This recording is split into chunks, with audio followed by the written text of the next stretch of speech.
বাসর করতে গিয়ে খাট ভেঙে ফেললেন বর এবং বধূ, এ কেমন আজব ঘটনা। আসলে আপু, আপনাদের যে খাটটা কিভাবে ভাঙলো এটা আমাদের সাথে একটু শেয়ার করেন। এখানে ভাই আমার কোনো দোষ নাই। এই যে দেখতেছেন আমার স্বামী, উনার শরীরে মাংস না থাকারে গায়ে অনেক শক্তি আছে। একটা মেয়ে মানুষ কোনোদিন খাট ভাঙতে পারে? উনার সব দোষ। আসলে খাট তো একা ভাঙা সম্ভব না, হয়তো উভয় পক্ষ দুজনের কারণে খাট ভাঙছে। আসলে ভাই, আপনাদের যে খাটটা ভাঙলো এটা কিভাবে ভাঙছে আমাদের একটু বলেন। ভাই আমার মাজা তো মনে করেন আচ্ছা, আপনি একটু উঠেন, আন্টি নইরে গেছে, একটু দইরা সোজা করে। উঠেন। তারা নতুন বাসর করতেছে, বাসরই করা ভালো না। এবার একটু বলেন ভাই। ভাই আমার দেখতে হইলে এমনি হইলে হইব কি, বুঝছেন কি কথায় আছে না, পেট মোটা হইলেই কিন্তু দারোগা হয় না। যে স্বাস্থ্য শরীর ভালো হইলেই যে মনে করেন মানুষ সব কাজে পারদর্শী হয় তা কিন্তু না, ঠিক আছে? তো মনে করেন আমি যখন হ্যাপি এনার্জির লোক, তো মনে করেন এই অত্র এলাকায় আমার মতো মনে করেন বীর পুরুষ পোলাপান একটাও নাই। কিন্তু যখনই মনে করেন কাম টু দ্য পয়েন্ট, ঝাক্কি লেগে চোখে ভাঙ্গে মনে করেন ঢুকে গেছি, মাজার আটি এটা নইরে গেছে ভাই রে ভাই। আচ্ছা, বুঝতে পারছি আপনার ঘটনাটা। আসলে আপনি ওনার কি হন? আমার দেবর, আমি ভাবি। আপনার দেবর? আসলে আপনার দেবর যে বাসর করতে গিয়ে খাট ভেঙে ফেলছে, এই বিষয়ে আপনি কি বলতে চান? এখানে নতুন করে বলার কিছুই নাই, ওর বংশটাই এরকম।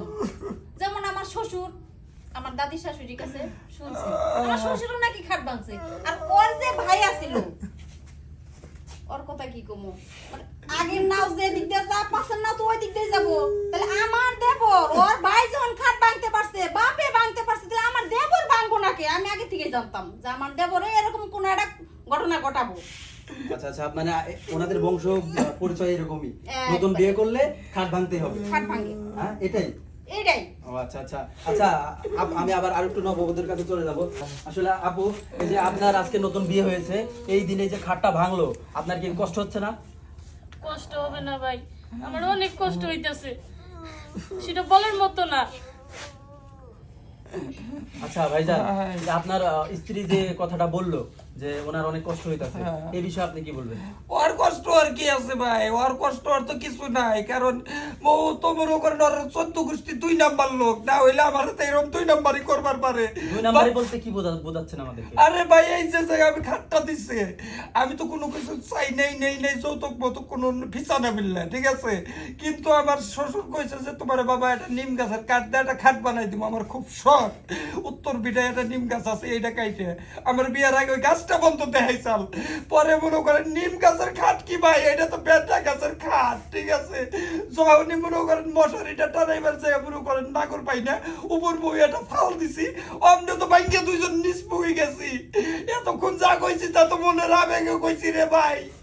আসলে আচ্ছা, বুঝতে পারছি, এই খাটটা আপনার শ্বশুর বাড়ি থেকে দিছে, হ্যাঁ, মানে এই খাটটা ভাঙা, হ্যাঁ, পচা দুর্বল খাট, খাট। দুর্বল খাট। আচ্ছা, এই যে উনি যে কথাটা বললো যে আপনার বাপের বাড়ি থেকে এই খাটটা দিয়েছে, দুর্বল খাট, আসলে কি আপনার বাবা মানে নষ্ট কাঠ দিয়ে এই খাট বানিয়ে দিয়েছে? সত্য কথা হইছে ভাই, আমি এই খাটের বিষয়ে কিছু জানি না, সব আমার জামাই জানে। আচ্ছা, আপনার ওয়াইফ জানতো না আগে? না না, জানতো না, আর জানানোর লাগবো না। আচ্ছা, ওইসে আমি যে ভুল করছি, এখন খুদ ভাই খাইবার যে আপনি পেট নষ্ট করছি। এই খাটের জন্য এখন আমার সে ডিভোর্স দিয়ে দিব, এটা কি কোনো কথা হয়?